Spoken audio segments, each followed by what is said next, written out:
ಎಲ್ರಿಗೂ ನಮಸ್ಕಾರ. ಇನ್ಫೋಸ್ಟ್ರೀಮ್ ಯೂಟ್ಯೂಬ್ ಚಾನಲ್ಗೆ ಎಲ್ರಿಗೂ ಸ್ವಾಗತ. ಈ ವಿಡಿಯೋದಲ್ಲಿ ನಾವು ಇವತ್ತು ಎಕ್ಸಾಮ್ ನಡೆದಿದೆಯಲ್ಲ, ಆಪರೇಟಿಂಗ್ ಸಿಸ್ಟಮ್ಸ್ ಏನು 2026 sem end exam paper. So ಆ ಪ್ರಾಬ್ಲಮ್ ಅನ್ನ ಡಿಸ್ಕಸ್ ಮಾಡ್ತಾ ಹೋಗೋಣ. 8 ಮಾರ್ಕ್ಸ್ಗೆ ಈ ಕ್ವಶನ್ ಅನ್ನ ಕೇಳಿದ್ದಾರೆ ಸೆಮ್ ಎಂಡ್ ಎಕ್ಸಾಮ್ ಪೇಪರ್ ಅಲ್ಲಿ. ಇವತ್ತಿನ ಪೇಪರ್ ಅಲ್ಲಿ ಏನ್ ಕೇಳಿದ್ದಾರೆ, 3C ಕ್ವಶನ್ ನಂಬರ್.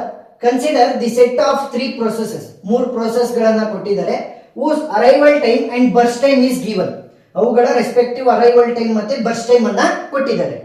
ನಮಗೆ ಏನ್ ಫೈಂಡ್ ಔಟ್ ಮಾಡೋದಕ್ಕೆ ಹೇಳಿದ್ದಾರೆ ಅಂತಂದ್ರೆ, SRTF ಅನ್ನ ಅಪ್ಲೈ ಮಾಡಿ ಆವರೇಜ್ ಟರ್ನ್ ಅರೌಂಡ್ ಟೈಮ್ ಮತ್ತೆ ಆವರೇಜ್ ವೇಟಿಂಗ್ ಟೈಮ್ ಅನ್ನ ಕಂಡುಹಿಡಿಯಿರಿ ಅಂತ ಕೇಳಿದ್ದಾರೆ. ಸೊ ನಮಗೆ ಆವರೇಜ್ ವೇಟಿಂಗ್ ಟೈಮ್ ಆಗಲಿ ಆವರೇಜ್ ಟರ್ನ್ ಅರೌಂಡ್ ಟೈಮ್ ಆಗಲಿ ಅವೆರಡನ್ನೂ ಕೂಡ ನಾನು ಕಂಡುಹಿಡಿಬೇಕು ಅಂತಂದ್ರೆ ನನ್ನ ಮೊದಲನೇ ಸ್ಟೆಪ್ ಏನು, ಫಸ್ಟ್ ನಾನು ಕಂಪ್ಲೀಷನ್ ಟೈಮ್ ಅನ್ನ ಕಂಡುಹಿಡ್ಕೋಬೇಕು. CT ಅಂತಂದ್ರೇನು, ಕಂಪ್ಲೀಷನ್ ಟೈಮ್. ಈ ಕಂಪ್ಲೀಷನ್ ಟೈಮ್ ಅನ್ನ ಯೂಸ್ ಮಾಡಿಕೊಂಡು ನಾವು ಟರ್ನ್ ಅರೌಂಡ್ ಟೈಮ್ ಅನ್ನ ಕಂಡುಹಿಡಿತೀವಿ. ಈ ಟರ್ನ್ ಅರೌಂಡ್ ಟೈಮ್ ಅನ್ನ ಯೂಸ್ ಮಾಡಿಕೊಂಡು ನಾವು ವೇಟಿಂಗ್ ಟೈಮ್ ಅನ್ನ ಕಂಡುಹಿಡಿತೀವಿ. ಸೊ ಇದು ಎಲ್ಲಾ ಪ್ರಾಬ್ಲಮ್ಗಳಿಗೂ ಕೂಡ ಸೇಮ್. ಏನು, ಕಂಪ್ಲೀಷನ್ ಟೈಮ್ ಫಸ್ಟ್ ಕಂಡುಹಿಡ್ಕೊಂಡು ಆಮೇಲೆ ಅದರಿಂದ ಟರ್ನ್ ಅರೌಂಡ್ ಟೈಮ್, ಅದರಿಂದ ವೇಟಿಂಗ್ ಟೈಮ್. ಅವ್ರು ಏನ್ ಹೇಳಿದ್ದಾರೆ, SRTF CPU ಶೆಡ್ಯೂಲಿಂಗ್ ಟೆಕ್ನಿಕ್ ಅನ್ನ ಅಪ್ಲೈ ಮಾಡ್ರಿ ಅಂತ ಹೇಳಿದ್ದಾರೆ. SRTF ಅಂತ ಅಂದ್ರೇನು, shortest remaining time first algorithm. Shortest remaining time first algorithm. ಇದನ್ನ ಇನ್ನೊಂದು ಹೆಸರಿಂದನೂ ಕೂಡ ಕರಿತೀವಿ. ಏನು, ಪ್ರಿಯಂಪ್ಟಿವ್ SJF CPU ಶೆಡ್ಯೂಲಿಂಗ್. ಸೊ ಅವರು ಪ್ರಿಯಂಪ್ಟಿವ್ SJF ಅಂತನಾದ್ರೂ ಕೊಟ್ಟಿರ್ಲಿ ಅಥವಾ SRTF ಅಂತನಾದ್ರೂ ಕೊಟ್ಟಿರ್ಲಿ, ಎರಡು ಕೂಡ ಸೇಮ್. ಹೆಸರೇ ಹೇಳುವಂತೆ ಪ್ರಿಯಂಪ್ಟಿವ್. ನಮಗೆ CPU ಶೆಡ್ಯೂಲಿಂಗ್ ಅಲ್ಲಿ ಮೇಜರ್ ಆಗಿ ಎರಡು ಬರೋದು, ಒಂದು ಪ್ರಿಯಂಪ್ಟಿವ್, ಇನ್ನೊಂದು ನಾನ್ ಪ್ರಿಯಂಪ್ಟಿವ್. ನಾನ್ ಪ್ರಿಯಂಪ್ಟಿವ್ ಏನ್ ಹೇಳುತ್ತೆ, ಒಂದೇ ಸ್ಟ್ರೆಚ್ ಅಲ್ಲಿ ಅಂದ್ರೆ ಒಂದು ಪ್ರೋಸೆಸ್ಗೆ ಎಷ್ಟು ನಿಮಿಷ ಎಕ್ಸಿಕ್ಯೂಟ್ ಆಗೋದಕ್ಕೆ ಬೇಕು ಫುಲ್ ಒಂದ್ಸಲಿ ಎಕ್ಸಿಕ್ಯೂಟ್ ಮಾಡ್ರಿ. ಬೇರೆ ಪ್ರೋಸೆಸ್ಗೆ ನೀವು ಆ ಒಂದು ಪ್ರೋಸೆಸ್ ಕಂಪ್ಲೀಟ್ ಆಗೋವರೆಗೂ ಕೂಡ ಬೇರೆ ಒಂದು ಪ್ರೋಸೆಸ್ಗೆ CPU ನ ಕೊಡಬಾರ್ದು ಎಕ್ಸಿಕ್ಯೂಟ್ ಆಗೋದಕ್ಕೆ ಅಂತ ಅರ್ಥ. ಪ್ರೋಸೆಸ್ P1 9 ನಿಮಿಷ ಬೇಕು ಎಕ್ಸಿಕ್ಯೂಟ್ ಆಗೋದಕ್ಕೆ. ಸೊ 9 ನಿಮಿಷನೂ ಕೂಡ ಎಕ್ಸಿಕ್ಯೂಟ್ ಆಗೋದವರೆಗೂ ಕೂಡ ನಾವು ಬೇರೆಯವರಿಗೆ ಕೊಡಬಾರ್ದು CPU ನ. ಅದ್ಯಾವ್ದು ಹೇಳೋದು, ನಾನ್ ಪ್ರಿಯಂಪ್ಟಿವ್. ಬಟ್ ಇಲ್ಲಿ ಪ್ರಿಯಂಪ್ಟಿವ್ ಏನ್ ಹೇಳುತ್ತೆ ಅಂತಂದ್ರೆ, ಒಂದು ಪ್ರೋಸೆಸ್ ಎಕ್ಸಿಕ್ಯೂಟ್ ಆಗ್ತಾ ಇದ್ರೂ ಕೂಡ ಬೇರೆ ಪ್ರೋಸೆಸ್ಗೆ ಅದನ್ನ ಬೇರೆ ಪ್ರೋಸೆಸ್ಗೆ CPU ನ ಕೊಡ್ರಿ ಅಂದ್ರೆ ಪ್ರೋಸೆಸ್ ಗಳನ್ನ ಸ್ವಿಚ್ ಮಾಡ್ತಾ ಇರಬೇಕು CPU ಅಲ್ಲಿ. ಸೊ ಅದನ್ನ ಹೇಳೋದು ಈ ಪ್ರಿಯಂಪ್ಟಿವ್. ಅಂದ್ರೆ ಏನು, ಒಂದೇ ಸ್ಟ್ರೆಚ್ ಅಲ್ಲಿ ಇಲ್ಲಿ 9 ನಿಮಿಷ ಕೆಲಸ ಆಗ್ಬೇಕಿತ್ತಲ್ವಾ, 9 ನಿಮಿಷನೂ ಕೂಡ ಒಂದೇ ಸ್ಟ್ರೆಚ್ ಅಲ್ಲಿ ಆಗ್ಬಾರ್ದು ಅಷ್ಟೇ. ಸರಿನಾ? SRTF ಅನ್ನ ಅಪ್ಲೈ ಮಾಡೋಣ, ಸೊಲ್ಯೂಷನ್ ಅನ್ನ ಫೈಂಡ್ ಮಾಡೋಣ. ಫಸ್ಟ್ ನನಗೆ ಈ ಕಂಪ್ಲೀಷನ್ ಟೈಮ್ ಬೇಕು ಅಂತಂದ್ರೆ ಗ್ಯಾಂಟ್ ಚಾರ್ಟ್ ಅನ್ನ ಯೂಸ್ ಮಾಡಬೇಕು. ಸೊ ಗ್ಯಾಂಟ್ ಚಾರ್ಟ್ ಅನ್ನ ಯೂಸ್ ಮಾಡಿಕೊಂಡು ಸಾಲ್ವ್ ಮಾಡ್ತಾ ಹೋಗ್ಬೇಕು. Gantt chart will be starting from 0. ಅವರು ಟೈಮಿನ SI ಯೂನಿಟ್ ಅನ್ನ ಮೆನ್ಷನ್ ಮಾಡಿದ, whether it is milli seconds R seconds R minutes ಅಂತ. ನಾನು ನಿಮಗೆ ಎಕ್ಸ್ಪ್ಲೈನ್ ಮಾಡೋದಕ್ಕೋಸ್ಕರ ಮಿನಿಟ್ಸ್ ಅಂತ ಹೇಳ್ತಾ ಹೋಗ್ತೀನಿ. ಇಲ್ಲ ನೀವು ಸ್ಪೆಸಿಫೈ ಮಾಡೋದಲ್ಲ ಮಿನಿಟ್ಸ್ ಮಿಲಿ ಸೆಕೆಂಡ್ಸ್ ಅಂತ ಏನಾಗಲ್ಲ. ಸೊ ಮಿನಿಟ್ಸ್ ಅಂತ ಹೇಳ್ತಾ ಹೋಗ್ತೀನಿ. ಈಗ ಫಸ್ಟ್ ಏನ್ ಮಾಡಬೇಕು, ಅವ್ರು ಅರೈವಲ್ ಟೈಮ್ ಕೂಡ ಕೊಟ್ಟಾರೆ, ಬರ್ಸ್ಟ್ ಟೈಮ್ ಕೂಡ ಕೊಟ್ಟಿರೋದ್ರಿಂದ ಅರೈವಲ್ ಟೈಮ್ ಅನ್ನ ನೋಡಿ 0th ಮಿನಿಟ್ ಒಳಗಡೆ ಯಾವ್ಯಾವ ಪ್ರೋಸೆಸ್ ಬಂದಿದೆ ನೋಡಿ. 0th ಮಿನಿಟ್ ಅಲ್ಲಿ ಕೇವಲ ಪ್ರೋಸೆಸ್ P1 ಮಾತ್ರ ಬಂದಿರೋದು. Since it is a preemptive technique, preemptive SJF ಅಥವಾ SRTF ಎರಡು ಕೂಡ ಸೇಮ್. ಇದು ಪ್ರಿಯಂಪ್ಟಿವ್ ಟೆಕ್ನಿಕ್ ಆಗಿರೋದ್ರಿಂದ ಒಂದೇ ಸ್ಟ್ರೆಚ್ ಅಲ್ಲಿ ನಾನು 9 ಮಿನಿಟ್ಸ್ ರನ್ ಮಾಡಂಗಿಲ್ಲ. ಪ್ರೋಸೆಸ್ P1 ಕಂಪ್ಲೀಟ್ ಆಗೋದಕ್ಕೆ 9 ಮಿನಿಟ್ಸ್ ಬೇಕು, ಒಂದೇ ಸ್ಟ್ರೆಚ್ ಅಲ್ಲಿ ರನ್ ಮಾಡಂಗಿಲ್ಲ. ಸೊ ಏನ್ ಮಾಡ್ತೀನಿ, ಪ್ರೋಸೆಸ್ P1 ಅನ್ನ ಕೇವಲ 1 ನಿಮಿಷ ಮಾತ್ರ ರನ್ ಮಾಡ್ತೀನಿ. 0 + 1 ವಿಲ್ ಬಿ 1. ಸೊ 1 ನಿಮಿಷದ ಕೆಲಸ ಆಗಿದೆ ಅಂತಂದ್ರೆ ಇನ್ನ ಎಷ್ಟು ನಿಮಿಷದ ಕೆಲಸ ಬಾಕಿ ಉಳಿದಿದೆ, 8 ಮಿನಿಟ್ಸ್ ಇಂದ ಕೆಲಸ ಅದೇ ರೀತಿ ಉಳ್ಕೊಂತು. ನೆಕ್ಸ್ಟ್ 1 ನಿಮಿಷದೊಳಗಡೆ ಯಾವ ಪ್ರೋಸೆಸ್ ಬಂದಿದೆ ನೋಡಿ. 1 ನಿಮಿಷದೊಳಗಡೆ ಪ್ರೋಸೆಸ್ P1 ಆಲ್ರೆಡಿ ಬಂದಿದೆ, ಪ್ರೋಸೆಸ್ P2 ಕೂಡ ಇವಾಗ ಅರೈವ್ ಆಯ್ತು. ಈಗ ಈ ಎರಡು ಪ್ರೋಸೆಸ್ ಗಳಲ್ಲಿ ಯಾರನ್ನ ನಾನು ಎಕ್ಸಿಕ್ಯೂಟ್ ಮಾಡಬೇಕು ಅಂತಂದ್ರೆ ಶಾರ್ಟೆಸ್ಟ್ ರಿಮೈನಿಂಗ್ ಟೈಮ್ ಫಸ್ಟ್, ಅಂದ್ರೆ ಬರ್ಸ್ಟ್ ಟೈಮ್ ಅನ್ನ ನೋಡಿ, ಕಡಿಮೆ ವ್ಯಾಲ್ಯೂ ಯಾವ್ದಿರುತ್ತೆ ಅದನ್ನ ನಾನು ಫಸ್ಟ್ ಎಕ್ಸಿಕ್ಯೂಟ್ ಮಾಡಬೇಕು. ಪ್ರೋಸೆಸ್ P1 ಗೆ 8 ನಿಮಿಷ, ಪ್ರೋಸೆಸ್ P2 ಗೆ 4 ನಿಮಿಷ. ಸೊ 8 ಮತ್ತೆ 4 ಯಾವ್ದು ಸ್ಮಾಲ್, 4. ಸೊ ಪ್ರೋಸೆಸ್ P2 ನ ಎಕ್ಸಿಕ್ಯೂಟ್ ಮಾಡಬೇಕು. ಎಷ್ಟು ನಿಮಿಷ ಎಕ್ಸಿಕ್ಯೂಟ್ ಮಾಡ್ತೀನಿ, 1 ನಿಮಿಷ. 1 + 1 ವಿಲ್ ಬಿ 2. ಈಗ ಇದಕ್ಕೆ 4 ನಿಮಿಷದ ಕೆಲಸ ಬಾಕಿ ಇತ್ತು, 1 ನಿಮಿಷ ಆಗಿದೆ ಅಂತಂದ್ರೆ ಇನ್ನ 3 ಮಿನಿಟ್ಸ್ ಕೆಲಸ ಬಾಕಿ ಇದೆ. ನೆಕ್ಸ್ಟ್ ಇವಾಗ 2 ನಿಮಿಷದ ಒಳಗಡೆ ಯಾವ್ಯಾವ ಪ್ರೋಸೆಸ್ ಬಂದಿದೆ ನೋಡಿ. ಪ್ರೋಸೆಸ್ P3 ಕೂಡ ಅರೈವ್ ಆಗಿದೆ, ಅಂದ್ರೆ ಈ 3 ಪ್ರೋಸೆಸ್ಗಳು ಕೂಡ ಇವಾಗ ಬಂದ್ ಆಗಿದೆ. ಎಲ್ಲಾ ಪ್ರೋಸೆಸ್ಗಳು ಕೂಡ ಇವಾಗ ಅರೈವ್ ಆಗಿದೆ ಅಂತ ಅರ್ಥ. ಸೊ ಪ್ರೋಸೆಸ್ P1, P2 ಮತ್ತೆ P3 ಈ ಮೂರರಲ್ಲಿ ಕಡಿಮೆ ಬರ್ಸ್ಟ್ ಟೈಮ್ ಇರೋದು ಯಾರಿಗೆ, 8, 3, 9. 3 is the smaller one. So process P2 ನಾನು 1 ನಿಮಿಷ ರನ್ ಮಾಡ್ತೀನಿ. 1 ನಿಮಿಷ ರನ್ ಮಾಡಿದ್ರೆ ಏನಾಯ್ತು, 2 + 1 ವಿಲ್ ಬಿ 3. ಸೊ ಇವಾಗ ಇನ್ನ 2 ನಿಮಿಷದ ಕೆಲಸ ಬಾಕಿ ಉಳಿತು. ಮತ್ತೆ ನೋಡಿ ಆಲ್ರೆಡಿ 3 ಪ್ರೋಸೆಸ್ಗಳು ಕೂಡ ಅರೈವ್ ಆಗಿದೆ.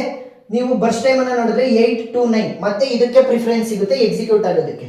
1 ನಿಮಿಷ ಎಕ್ಸಿಕ್ಯೂಟ್ ಮಾಡಿದ್ರೆ ಮತ್ತೆ 1 ನಿಮಿಷ ಉಳ್ಕೊಳುತ್ತೆ, ಮತ್ತೆ ಇದಕ್ಕೆ ಪ್ರಿಯಾರಿಟಿ ಸಿಗುತ್ತೆ, ಮತ್ತೆ ಎಕ್ಸಿಕ್ಯೂಟ್ ಮಾಡಬೇಕು. ಹಾಗಾಗಿ 2 ನಿಮಿಷದ ಕೆಲಸ ಬಾಕಿ ಇತ್ತಲ್ವಾ, 2 ನಿಮಿಷ 1 ನಿಮಿಷ ಒಂದ್ಸಲಿ ಮತ್ತೆ ಇನ್ನೊಂದು ನಿಮಿಷ ಒಂದ್ಸಲಿ ಎಕ್ಸಿಕ್ಯೂಟ್ ಮಾಡೋದ್ರ ಬದಲು ಒಂದೇ ಸಲಿ 2 ಮಿನಿಟ್ ರನ್ ಮಾಡ್ತೀನಿ. ಸೊ ಒಂದೇ ಸಲಿ 2 ಮಿನಿಟ್ ರನ್ ಮಾಡಿದ್ರೆ ಏನಾಯ್ತು ನೋಡಿ, ಒಂದೇ ಸಲಿ 2 ಮಿನಿಟ್ ರನ್ ಮಾಡಿದ್ರೆ ಇದ್ರ ಕೆಲಸನೇ ಮುಗ್ದೋಯ್ತು. ಯಾಕಂತಂದ್ರೆ ಇಲ್ಲಿ ಪ್ರಿಫರೆನ್ಸ್ ಅನ್ನ ನೀವು ನೋಡ್ತಾ ಹೋದಾಗ P1 P2 P3 ಎಲ್ಲವೂ ಕೂಡ ಆಲ್ರೆಡಿ ಅರೈವ್ ಆಗಿದೆ. ಮತ್ತೆ ಪ್ರಿಫರೆನ್ಸ್ ಜಾಸ್ತಿ ಯಾರಿಗೆ ಸಿಗುತ್ತೆ, ಕಡಿಮೆ ಬರ್ಸ್ಟ್ ಟೈಮ್ ಇರೋರಿಗೆ. ಸೊ ಹಾಗಾಗ್ಲೇ P2ಗೆ ಸಿಗುತ್ತೆ, ಎಲ್ಲಿವರೆಗೂ ಅದು 0 ಆಗೋವರೆಗೂ ಕೂಡ ಅದೇ ಪ್ರೋಸೆಸ್ಗೆ ಸಿಗುತ್ತೆ. ಹಾಗಾಗಿ ಏನ್ ಮಾಡ್ತೀವಿ, ಪ್ರೋಸೆಸ್ P2 ನ ಒಂದೇ ಸ್ಟ್ರೆಚ್ ಅಲ್ಲಿ ರನ್ ಮಾಡಿದೀವಿ.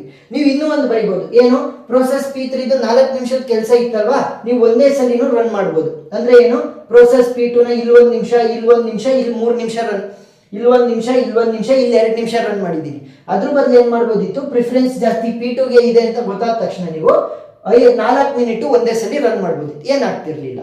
ಈಗ ಯಾವುದು ಪ್ರೋಸೆಸ್ ಆಯ್ತು, ಪ್ರೋಸೆಸ್ P2 ಫುಲ್ ಕಂಪ್ಲೀಟ್ ಆಗಿದೆ. ಪ್ರೋಸೆಸ್ P1, ಪ್ರೋಸೆಸ್ P3 ಮಾತ್ರ ಬಾಕಿ ಇದೆ. ಪ್ರೋಸೆಸ್ P1 ಇನ ರೆಫರೆನ್ಸ್, ಪ್ರೋಸೆಸ್ P1 ಇನ ಬರ್ಸ್ಟ್ ಟೈಮ್ ಏನು 8, ಪ್ರೋಸೆಸ್ P3 ನ ಬರ್ಸ್ಟ್ ಟೈಮ್ ಏನು 9. ಸೊ ಇವಾಗ ಇವೆರಡರಲ್ಲಿ ಕಡಿಮೆ ವ್ಯಾಲ್ಯೂ ಇರೋದು ಯಾವುದು 8, ಅದನ್ನ 1 ನಿಮಿಷ ರನ್ ಮಾಡಿದ್ರೆ ಇನ್ನು 7 ನಿಮಿಷದ ಕೆಲಸ ಬಾಕಿ ಉಳಿತು. ಮತ್ತೆ ಕಂಪೇರ್ ಮಾಡಿದ್ರೆ ಮತ್ತೆ 7 is the smaller one, P1 ಗೆ ಸಿಗುತ್ತೆ, ಮತ್ತೆ ಎಕ್ಸಿಕ್ಯೂಟ್ ಮಾಡ್ತೀನಿ.